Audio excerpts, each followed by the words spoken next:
Good morning. Well, we missed the intro. I looked at it. As usual, it's a Monday morning and the technical parts of this whole enterprise get the better of me, but nonetheless, I fight on. And that's exactly what Theresa May said over the weekend. For once, I was quite impressed with the lady. I suppose that I'm just like I go with the pack. I'm like a lemming. I roar towards the edge of the cliff when everybody else does. But I saw the interview by Sky News, and for once, let's see what's happening here. There we go. For once, the interviewer tried very hard to interrupt, as indeed the style seems to be nowadays, is don't let them get a chance to give an answer. But she was from Sky, and she wasn't the Rosencrantz character from BBC who tells us what the situation is before she asks the question. This lady actually did ask the question, and Theresa May gave a very passionate defence of where she stands on the issue of Brexit and what's going on in Westminster at the moment. But the thing that really very much impressed me was she actually said, what I've been saying is, why are politicians there? And she said, there's only one reason I'm here, and I'm here for my constituents. Now, if she means it, and she looked very sincere, I must confess, although I my natural suspicion of politicians. But if she means it, that really is why politicians should be there. And a lot of these people who are floating around with leadership challenges and all the rest of it aren't there for that. They are there for their own glorification, and in many ways, so as to fill their own pockets. And I think that we're all getting pretty fed up of it. I can't understand why anybody who wants to stand for a leader at the moment will think, after all the skullduggery, that they would have we would have any confidence in them whatsoever, because we know how sneaky they can be. I don't want a sneaky politician in charge. I want, for once, a decent, honest politician. Where do we find those? Very difficult, very difficult. I see that some Sussex MPs have sent a letter. Apparently, there are 48 letters required to stage a leadership challenge, or at least, I think, to try and ask the Prime Minister to resign. And one of them is Maria Caulfield. Well, I don't know much about Maria Caulfield. All I know is that the only time she sent a letter to me asking me to contact her, and which I did, and a young man, one of these acolytes that stand between you and the representative, said, "Oh gosh, she's terribly busy for the next 3 months, but I'll get back to you." And that was the election before last. She would do very well on Lewis District Council. So I don't have much confidence in that. And this whole mess is just leave it be until we're over any sort of idea that the government may fall, and we may get a government that we don't want. Leave it alone, chaps. Come on. It's just beyond the pale. Now, that's my personal viewpoint. Probably out there, thousands disagree with me. But nonetheless, I think it's just in such a mess. And really, there are many, many people who are relying upon our politicians to steer us, and to steer us into calm waters. So let's get on with it, chaps, and just let's forget your own personal aggrandizement. Ha! Ha! They're politicians. Oh, that's better than customer first. Okay, let's get on to customer first, because there is a wall in Lewis that is about to collapse.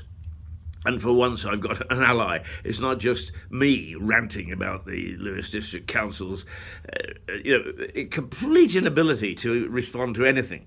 And the wall, in fact, was the outer wall, or part of the outer wall of the Priory. And it's about to fall down. And 3 months ago, Dr. Graham Mayhew, who probably is the definitive historian of this part of the world, can't say I've always agreed with him, but then he was in politics as well. But he approached the council to get some money to help shore up this and repair it, and they promised to look at it. That was 3 months ago, and now they say that they've almost got got somebody to give them a cost, but that it's still going to take a little while before they can actually do something. By which time the wall have fallen down, and they won't have to bother, but they should bother, because in this particular case, it's where in 1377 the French reached Lewis and had a pitched battle. Now, there are lots of different. It's a time when, history was very murky. There's several versions of this incident, but no doubt in 1377 that French warships, I guess it was during the 100 Years' War, raided Rottingdean, and that the prior of Lewis Priory, St Pancras Priory, who was the man given the instruction by the king to get the Dad's army together, marched off with Dad's army to Rottingdean. It was seen coming miles away. The French hid behind a fence and said boo when he got there, captured him, and took him off to France as a hostage. In the meantime, it was a diversion because the Priory actually owned Rottingdean, and the French slipped around the coast up the Ouse and attacked the Priory, because that's where all the riches were, of course. The contemporary accounts say that there was 200 bowmen in the Priory, left behind by the prior. At least he had one bit of sense, is protect home while going to fight away. And they fought the French very bravely and fought them off. And in fact, the French then slipped around and sacked the town. There is a second version that that was just a skirmish, and the French came back in 1378. So they visited us twice and sacked the town twice. All these accounts come from the French. And people say, well, if they come from the French, of course, the victor always writes history, and indeed that's very true. But if you're going to be beaten badly and made to look a fool, do you actually write about it? So I suppose that the balance really is that the French did attack the Priory. They certainly attacked Rottingdean. That they were beaten off, but they took their vengeance out on the town, and they managed to carry all sorts of things away. They certainly did with Rye and one or two other places along the coast. So there's no reason to suspect that they weren't capable of. I mean, they actually took the bells from the church in Rye. A year later, an English raiding party went back and got them back, and was equally naughty. I mean, those days they killed anybody in sight. If you were standing on the street, the dear old Frenchman came around the corner, he'd pull a sword, and that was it. There's a bit of danger in going to the pub in those days, I guess. He said, sorry, dear, I'm going up to the brewer's. Is watch out for the Frenchman with the sword. Anyway, but the important thing is, that the serious thing is, that this is a vital part of our history, and documented as such. And Mayhew is, he's a pretty powerful character, far more powerful than I am, and he's having a go at the council and saying, do something about it, this is a bit of our history, and quite rightly so. That isn't part of the war, but it is part of the Priory. It's been vandalised enough. This marvellous part of our history has been vandalised badly by our own citizens. Much of it is in South Overgrange, but they're spotted all around the town. I think some people have got them, some in their greenhouses. So to have it vandalised again, or at least lose a part of it, because the Lewis Council can't bother their backsides to get into gear. But then why should I expect that? Because in everything that I've had to do with them, and a lot of other people have complained via the various Facebook groups, and some directly to me, is they really are in a muck, and they don't do much about anything except put it on the back burner. And that's not good enough. It's not good enough in this particular instance, because I think that history will then say this was one of the worst periods in Lewis governance that we've ever experienced, and that nothing was done about anything. Right, okay. But anyway, remember 1377. We weren't so fortunate that the French came and they gave us a good spanking, and they took away all sorts of things from the town. Since we're very firework conscious in this town. And there's always a battle between what's safe and what's not. In Myanmar, which is, I think, we call the old Burma, they decided to put some fireworks in a hot air balloon and float it up into the air, and that would be spectacular. Well, it sure was. It exploded when it shouldn't, showered the fireworks down on the crowd. About 70 people were badly injured with the fireworks, and everybody was sent scurrying. So it's not a good idea. Don't put them in a hot air balloon and explode them. Sorry if there's a chuckle in my voice over something which undoubtedly on the spot was a tragedy, but even I don't think would think it safe to put fireworks in a hot air balloon and float it over crowds.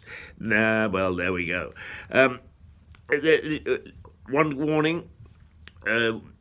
First of all, it's gone quite cooler. We're not going to expect temperatures much above 8 degrees centigrade, and in the low towards evening about 3. That's very chilly, but with that come high winds, and of course chill factor will make it very cold. So if you're going to go out, wrap up, and if you're as old as I am, make sure you get either your flu jab or a scarf around your neck or whatever, because it's going to be pretty mean weather this week from all accounts.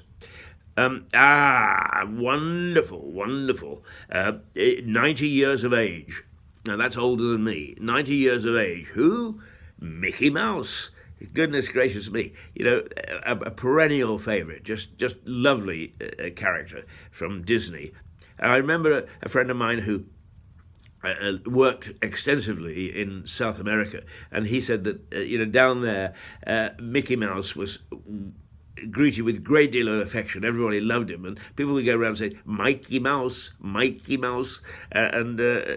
So he's global. He's fantastic, and I hope that if this is the 90th anniversary, that we'll see on television and regular television, those people with a few bob, some of the good old cartoons with Mikey Mouse and Minnie and Pluto and all that gang. Perhaps even Donald Duck, who knows? but good old Mickey Mouse, he lasted. One wonderful story to end with. Some chaps in California wanted to go into town for a bit of a spree, and the only way in was over a traffic-only bridge over a river. So they built a cardboard bus, 4 of them stood inside it, and toddled over the river, pretending to be a bus on a traffic-only bridge. Oh, fantastic. And apparently, from all accounts, they weren't stopped. The bus with 8 feet, 2, 4, 6, 8, yes, 8, the bus with 8 feet managed to get across, and the boys had a night out in town. You couldn't make it up. And this time we didn't. Oh, it's terrific. I can just imagine that. What would happen if they tried it here? Lewis District Council would probably go to meltdown. Oh, never mind. That's it for this morning. But do remember that wall is very significant. Go on, approach your local councillor and tell them to get their finger out. Because these things are not only important for us, they're important for part of our heritage. And there are so many people who try very hard to keep that priory as much historical background and the evidence, in other words, the buildings, that we don't want to lose a bit more of it. See you tomorrow. Toodle pip.